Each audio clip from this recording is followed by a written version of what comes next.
Problem 3.4.29. So you're given the differential equation, second order differential equation, say 5y double prime plus y prime equals to negative 6x, and then you are given two initial conditions, something like this, and you are asked to use undetermined coefficients. So step one, so we need to find the ox equation, and that is 5m squared plus m equals to 0.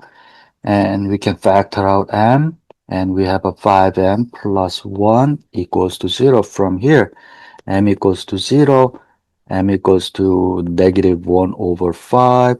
So our y of c equals c1 times e to the 0x plus c2 times e to the negative 1 over 5x. That is c1 plus c2 e to the negative 1 over 5x. That's the step number one. And then step number two, we need to find the y of p. And by looking at the right hand side, our y of p is ax plus b. And then once you have y of p, always it is a good idea to compare with y of c terms, see whether we have any overlapping or not, and we do, exactly. Therefore, we cannot use this guy. So our y of p, next y of p equals ax squared plus bx plus c. And hey, Dr. Kim, we also have c. And this b and c, whatever we pick as a y of p, we're gonna have this constant term. So should we increase yp as ax cubed plus bx squared plus cx plus d? Still we have this. So the best way, if you are not sure, you can use yp as ax plus b. See whether this works or not. If this is not the correct one, it's not going to work. What do I mean by that?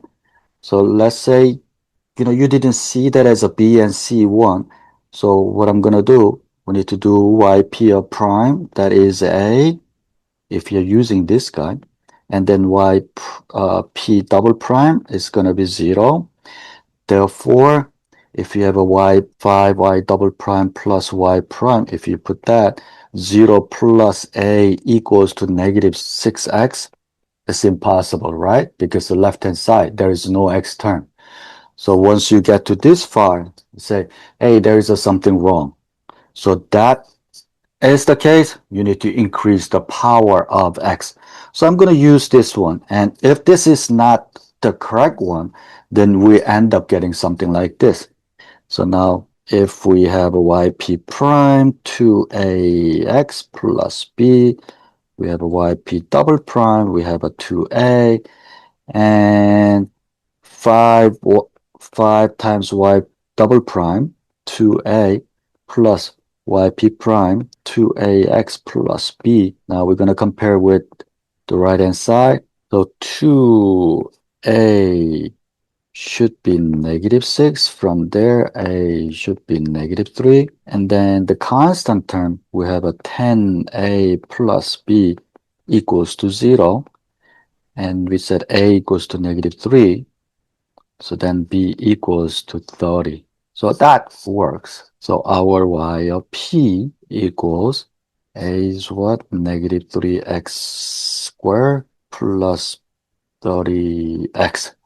So eventually the constant term is going to go away. Step 3, our y equals yc plus yp and yc. c1 plus c2 e to the negative 1 over 5x minus 3x squared plus 30x. And then initial conditions, 0 and negative 10. That's the initial condition given. Here's the kind of tip. If you are given an initial condition, always use that initial condition. And when you get the final, y, if you need to simplify here and there, make sure you simplify them first before you apply the initial condition. This is our x. This is our y. So 0 equals to C1 plus C2. That's all, because this term is going to be 0, this term is going to be 0. And then you're going to find the y prime, that is negative 1 over 5 C2 e to the negative 1 over 5x minus 6x plus 30. And then you plug in that, negative 10 equals negative 1 over 5 C2 out of 0, x is 0 plus 30. So you have two equations. I mean, you can get the C2 from here and then use this guy to find the C1. So I'll stop here and then do the rest.